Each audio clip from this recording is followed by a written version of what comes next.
শেখ হাসিনা তিনি চিন্ময় দাসের মুক্তির জন্য দাবি জানিয়েছেন। লেমজা is very difficult to hide. বাংলাদেশের শান্তিপ্রিয় মানুষেরা এখন তাদের জীবন নিয়ে শঙ্কিত এবং তারা বলছে যে এই ইসকনের কার্যক্রমকে নিষিদ্ধ করতে হবে।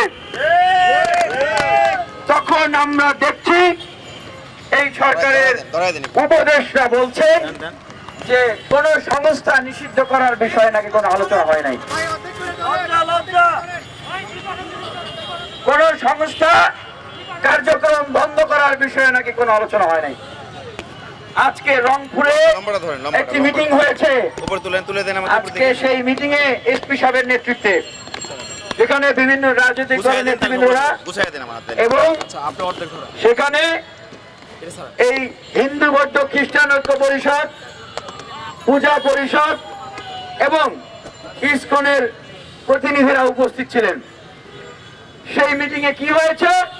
ইসকনের প্রতিনিধি দাবি করেছে রংপুর অঞ্চলে সংখ্যালঘুদের উপর নির্যাতন হয়েছে, মন্দির ভাঙচুর হয়েছে, কিন্তু হিন্দু বৌদ্ধ খ্রিস্টান ঐক্য পরিষদ, পূজা পরিষদ তারা এটিকে অস্বীকার করেছে এবং সেখানে গোলমাল বেঁধে গেছে। এর দ্বারা কি বোঝা যায়? আমাকে বলেন, এই ঘটনাটির দ্বারা আসলে কি বোঝা যায়?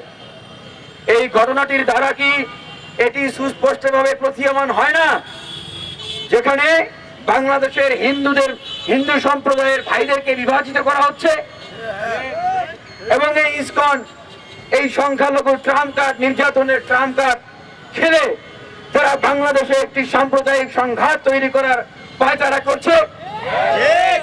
শেখ হাসিনা তিনি চিন্ময় দাসের মুক্তির জন্য দাবি জানিয়েছেন। লেমজা is very difficult to hide. সেটা আমরা দেখলাম